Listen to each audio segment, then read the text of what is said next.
सूर्य, बुध और चंद्रमा के कंजक्शन को हम लगातार विचार कर रहे हैं। इस वीडियो में अब चर्चा करेंगे आपके 12वें भाव के लिए। अब तक हम 11वें भाव तक के लिए पूरी चर्चा कर चुके हैं। तो वृषभ लगन के चार्ट में कुछ इस प्रकार से आपको सूर्य, बुध और चंद्रमा की प्लेसमेंट दिखेगी, जहां ये आपके मेष राशि में स्थित होंगे आपके 12वें भाव में। देखिए, ये जो कंजक्शन है यहाँ पे, ये आपको काफ़ी कुछ प्रोवाइड कर सकता है, बट ये आपको बहुत ज़्यादा स्ट्रेस, एंग्जाइटी ये सब भी दे सकता है। यहाँ पे अब ये मंगल के घर में बन रहे हैं, तो मंगल की प्लेसमेंट को देखना आपके लिए सबसे ज़्यादा ज़रूरी हो जाएगा। ऐसा जातक देश विदेश में काफ़ी नाम कमा सकता है। जातक में जो हिडन क्षमताएं हैं या जो जो स्किल्स हैं वो काफ़ी ज़्यादा होंगी। साथ में जातक का जो पैसा है वो काफ़ी ज़्यादा खर्च होगा, और जातक का जो मेहनत है, जो हार्ड वर्क है, वो भी काफ़ी ज़्यादा लगेगा।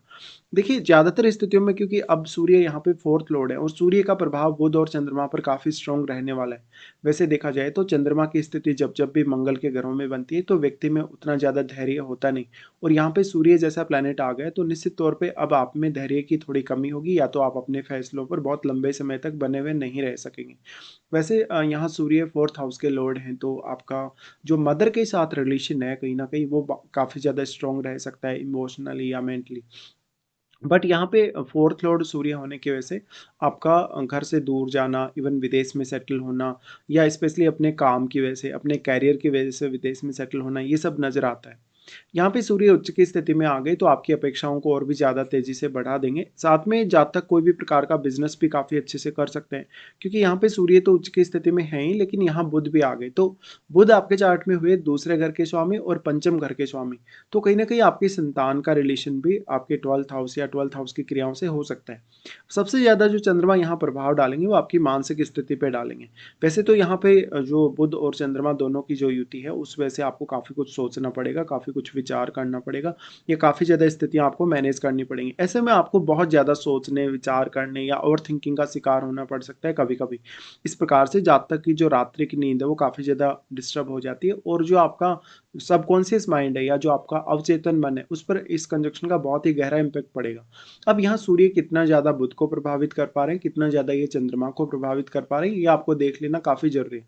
क्योंकि वैसे तो जो बुध है उनके क्लोज ही सूर्य होते हैं जब भी हम गोचर में देखते हैं, बट यहाँ पे जो चंद्रमा है, अगर आपके चंद्रमा अस्त हैं आपके 12th हाउस में, तो बुध का अस्त होना बहुत ज़्यादा संभव है। तो इनमें से कोई भी यदि अस्त होगा, तो सूर्य अपनी एनर्जी इन ग्रहों को प्रोवाइड करेंगे। तो इन ग्रहों से संबंधित जो आपके विचार हैं, इन ग्रहों से रिलेटेड जो भी आपके कार्यों में जो आपका कॉन्फिडेंस है, वो और भी ज़्यादा मजबूत बन सकता है। अब चंद्रमा आपके चार्ट में थर्ड हाउस के लॉर्ड होके यहाँ आ रहे हैं, तो ये क्रिएटिव स्किल्स के लिए बहुत ही अच्छा कंजक्शन है। साथ ही यहाँ थोड़ी आपकी मेहनत जरूर ज़्यादा लगेगी किसी भी पर्टिकुलर काम को करते हुए, लेकिन आप फिर भी काफ़ी अच्छे से शुरुआत में फोकस कर सकते हैं। और कैरियर में शुरुआत में थोड़ा स्ट्रगल भी कभी कभी आपको देखना पड़ सकता है, या तो फिर बहुत ज़्यादा चैलेंजेस हो सकते हैं स्टार्टिंग में। अब सूर्य का रोल यहाँ काफ़ी ज़्यादा है, क्योंकि सूर्य सबसे ज़्यादा एनर्जेटिक प्लैनेट भी है, बट आपको बुध और चंद्रमा भी बहुत ज़्यादा ही मदद कर रहे हैं। क्योंकि बुध और चंद्रमा ऐसे स्थिति में है जहाँ पर आप बहुत कुछ सोचने, विचार करने और अच्छे तरीके से विश्लेषण करने के बाद ही फैसला लेना पसंद करेंगे।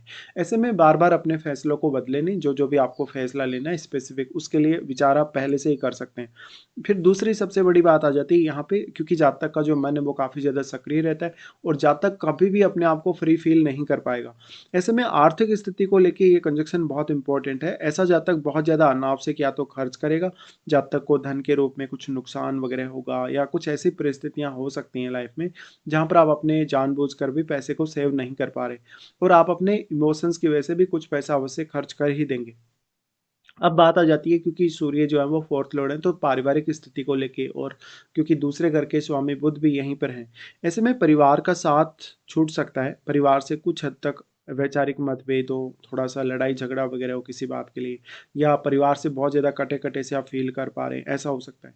तो पारिवारिक सुख या जो भौतिक सुख सुविधाएं, उनकी थोड़ी कमी भी आपको फील हो सकती है। फिर उसके लिए आपको शुक्र को भी देखना पड़ेगा जब आप भौतिक सुख की बात करेंगे। देखिए, यहाँ पे जो चंद्रमा आ गए, तो चंद्रमा मानसिक तौर पे आपको ज़्यादा सोचने, विचार करने के लिए मजबूर करेंगे, बट वहीं बुध आपको सपोर्ट करेंगे, आप बौद्धिक तौर पे ज़्यादा सक्षम बने और काफ़ी तेज़ी से सोच समझ के निर्णय ले पाएँ। तो दोनों का एक दूसरे पर किस प्रकार का प्रभाव है, किसी अन्य प्लैनेट का यहाँ प्रभाव यदि है, तो उस प्लैनेट पे आपको विचार अवश्य करना चाहिए। साथ ही हालाँकि जातक में जो बौद्धिक कुशलता है वो बहुत ज़्यादा हो सकती है। जातक बहुत सारी लैंग्वेजेज़ का ज्ञाता हो सकता है। वो आईटी वगैरह, इंजीनियरिंग वगैरह, इनमें भी बहुत अच्छा कार्य कर सकता है। यहाँ पे अब आपको देखना होगा कि कौन-कौन से अन्य प्लैनेट्स का प्रभाव है, उस हिसाब से भी आपको विचार करना होगा। बेसिकली जो बुध हैं यहाँ पे, क्योंकि वो दूसरे घर और 5वें घर के स्वामी होकर यहाँ आ रहे हैं, तो 12वां घर हर किसी के लिए उनका बेडरूम है। हो सकता है बेडरूम में जब आप सोने के लिए जाते हैं, तो दिन भर के विचार आपके माइंड को काफ़ी परेशान करते हैं। लेकिन यहाँ पर फिर भी आप अपने आप को किसी भी तरीके से बहुत ज़्यादा कंफर्टेबल बनाने की कोशिश ज़रूर करेंगे। अब इस प्रकार के कंजक्शन में बार-बार अगर आप सोचते हैं, फिर भी आप निर्णय नहीं ले पाते या कोई भी फाइनल डिसीजन तक नहीं पहुँच पाते, तो ये कंजक्शन आपके लिए काफ़ी नुकसानदायक साबित हो सकता है। चंद्रमा थर्ड हाउस के लॉर्ड होने की वजह से क्रिएटिविटी के लिए तो बहुत ज़्यादा अच्छे हैं, इमेजिनेशन के लिए भी बहुत ज़्यादा अच्छे हैं। लेकिन हम ये मानते हैं कि थर्ड हाउस का लॉर्ड यदि आपके 12th हाउस में चला जाए, तो जातक बहुत सारी व्यर्थ की मेहनत करता रहता है कभी-कभी, या वो व्यर्थ के प्रयास करता रहता है। तो व्यर्थ में सोचना, व्यर्थ की मेहनत करना, चाहे वो मानसिक तौर पे कर रहे हैं आप, चाहे फिजिकल तौर पे, तो उस पे आपको थोड़ा-सा लगाम लगाना होगा। अब यहाँ बुध का ज़्यादा से ज़्यादा प्रयोग करें। बुध का जितना ज़्यादा प्रयोग करेंगे, उतना ही ज़्यादा क्विक आप डिसीज़न ले सकेंगे, और जो-जो भी डिसीज़न आपने लिए हैं, यहाँ इनकी क्वालिटीज़ का प्रयोग करते हुए, उनको आप इम्प्लीमेंट भी कर सकेंगे। अब जो तीनों प्लैनेट्स का प्रभाव है, वो आपके यहाँ पे छठे घर पे होगा। देखिए, छठे घर पे इनका प्रभाव का होना आपको बहुत ज़्यादा हेल्प करेगा आपकी रूटीन लाइफ, डेली लाइफ, या आप अगर कर्ज वगैरह से परेशान हैं, बॉस या अपने कलीग वगैरह से परेशान हैं, या किसी भी अन्य तरीके से आपको 6th हाउस को लेके कोई ना कोई चुनौती या समस्या आ रही हो।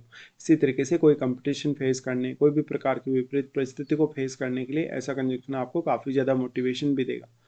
आप बहुत ज़्यादा अच्छे वक्ता, या हो सकता है बहुत अच्छे एक लेखक भी बन सकते हैं कभी-कभी, बट लोगों के सामने अपने आप को अभिव्यक्त करने में थोड़ी बहुत परेशानी भी आप अवश्य फ़ील करेंगे।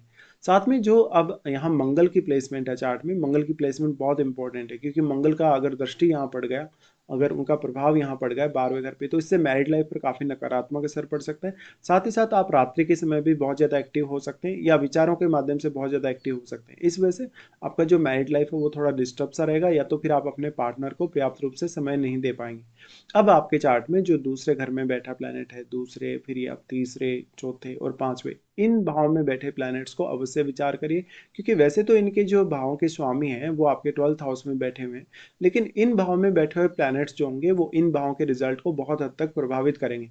तो एक बहुत ही अच्छा कंजक्शन मान सकते हैं, अगर आप विदेश में जॉब खोजना चाहते हैं, विदेश में रहना चाहते हैं। आपको काफ़ी ज़्यादा स्किल्स हो सकते हैं, लेकिन आपको उन स्किल्स को पहचानने की आवश्यकता बहुत ही ज़्यादा है।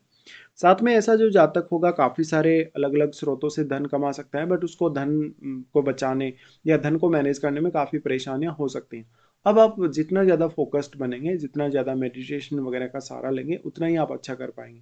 फिर यहाँ पे जो 6th हाउस में बैठा प्लैनेट है, उसको ज़रूर देखिए, क्योंकि 6th हाउस में बैठा प्लैनेट का प्रभाव आपके 12th हाउस पे होगा ही होगा। फिर आपके चार्ट में वो जिन भावों का स्वामी है, उन भावों के लिए भी आपको विचार करना चाहिए। बट बेसिकली एक बहुत ही अच्छा कंजक्शन कुल मिला के ये माना जा सकता है फिर भी।